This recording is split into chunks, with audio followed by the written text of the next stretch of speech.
Shri Swami Samarth, Maharaj of Akkalkot. Shri Swami Samarth Maharaj ki jai. Shri Gurudev Datta. Shri Ganeshaya Namaha. Shri Saraswatyai Namaha. Shri Gurubhyo Namaha. Preface and Introduction. By whose command the wind blows, the fire burns, the clouds rain, and without whose will not even a blade of grass can move. In this cosmos, nothing ever happens without divine will. Man is but a mere instrument, and unless divine grace be there, he will never be able to accomplish anything worthwhile. God is the motivator. He is the giver of strength. It is He who steers things through. But man, in his ignorance and egoism, does not always comprehend this.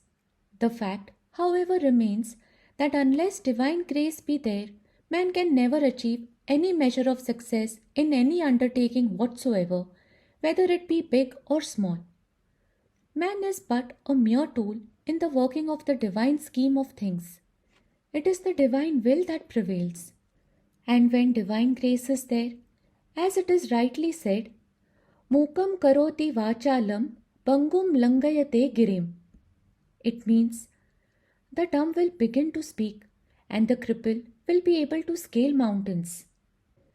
It is thus His grace that helped to compile this sacred biography of the great Master of Masters, Tatta Avatar Mahapurush, Shri Swami Samarth Akkalkot Maharaj. But to write the biography of a divine master like Shri Swami Samarth Maharaj is all the same like trying to measure the depth of the depthless ocean. Who can describe the indescribable? If at all, it is only the events from the outward life of Shri Swami Samartha, a very superficial account and portrayal of him that may have been presented in this book. It is like bringing a pitcher of water from the ocean. But it is hoped that this might at least serve to give a flickering and fleeting glimpse of the glory of the mighty Master to the interested readers, especially those who have not known or heard about him earlier. If the present book can awaken interest in readers to any extent what the divine mystery of Shri Swami Samartha was, then he himself would help and guide them further. He is the ever-existing divinity responding readily to the call of the earnest and yearning seekers. The author will feel his endeavor amply rewarded if this book serves as the first step of acquainting the reader with the Master. And if the reader will cultivate the yearning and aspiration to seek him further, the Master will surely reveal himself as he has been doing to many till today. The Master is not far off. He is in one's own heart. He is dwelling in the hearts of all beings. He is the transcendental as well as the eminent reality of this universe. May His grace be showered on all. Man has been in a continuous process of evolution from the very beginning of creation, but he has not yet attained the state of perfection, which is his ultimate goal, on attaining which he will be able to cognize the all-pervading divinity, the source, the substratum of all this creation, and the inherent reality in the multiplicity of names and forms. In the entire creation, however, man occupies the supreme position, having been gifted with intellect, the power of discrimination and reasoning, which faculty has been denied to all other species of sentient beings. God has thus put man at the apex, at the top rung of the ladder in the creation. God is said to have created man in His own image. Man is an aspect of God Himself in essence. Utilizing the faculty of discrimination, man has to discover and become aware of his inner divinity. He has to manifest it in his thought, word, and deed, in his day-to-day life, and thereby evolve himself into the image of God Himself. In a sense, the scriptures proclaim, Jivo Brahmeva na paraha. The Jiva is not different from Brahman. For this spiritual evolution, man should strive hard.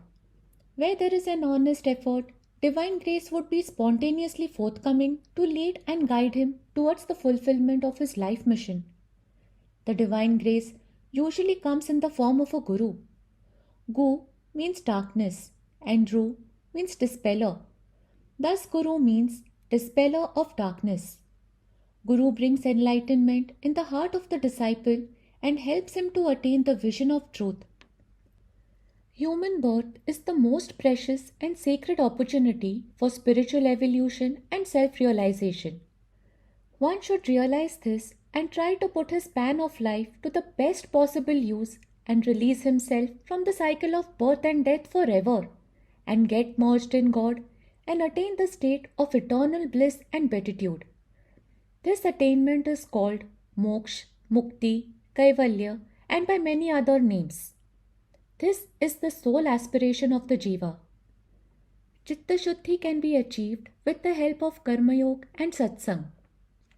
The power of association with the pious, especially a Sadguru, makes the impossible possible. He holds the mirror of Gyan before the disciple and reveals God to him. Sadguru brings in a complete metamorphosis in the disciple, transform him into the like of himself, rather into God himself. Just as an alchemist is said to transform a base metal into a precious metal, into gold itself. Sadguru is not different from God, and without the grace of God, man will not be able to find the Sadguru either. He will come and hold you by your hand and lead you onwards and upwards. You only have to surrender totally unto him. He is the mother, father, teacher, and God, and all for you. You are blessed indeed when you find the Sadguru.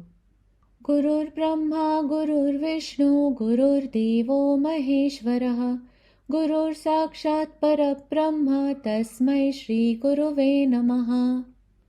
It means Guru is Brahma, Guru is Vishnu, Guru is Maheshwara. Guru verily is the Parabrahma. I bow down unto that Guru. Such unreserved and wholehearted surrender earns the grace of the Guru. Once Guru's grace is earned, blessed indeed is the life of that man. Nothing will ever be wanting for him. His life will have found its fulfillment. In India, God is worshipped in many forms, including deities with form and the formless Brahman. There are several sects in the Hindu fold.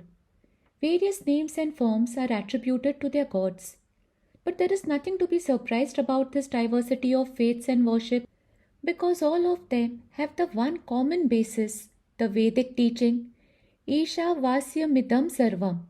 It means all this is by God. No two leaves in a plant are alike. What then about men? Each man is different from the other in his temperament, aptitude, likes and dislikes. Each one is at a different stage of intellectual and spiritual evolution. For this reason, the same spiritual doctrine and path may not suit all. So also in spiritual evolution and sadhana, each may have to choose his own path, his own special object and method of worship, and proceed at his own pace. But ultimately, all will reach the same truth. All rivers flow into the same ocean, and all religions and faiths ultimately lead unto one and the same God. This is the basis of the Hindu religious philosophy. It is its unshakable foundation and strength. Advaishta sarva bhutanam maitra karunamevacha. Malice towards none and compassion for all.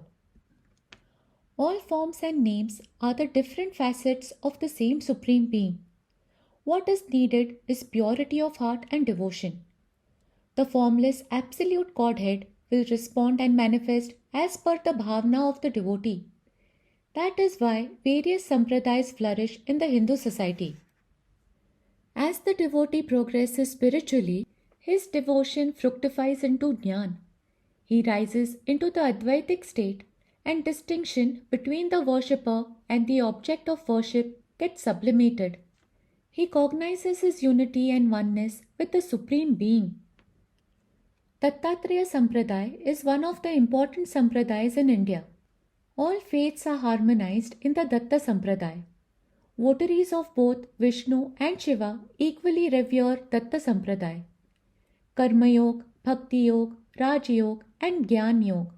All these four spiritual disciplines are wholesomely and harmoniously blended and integrated in this sampradaya.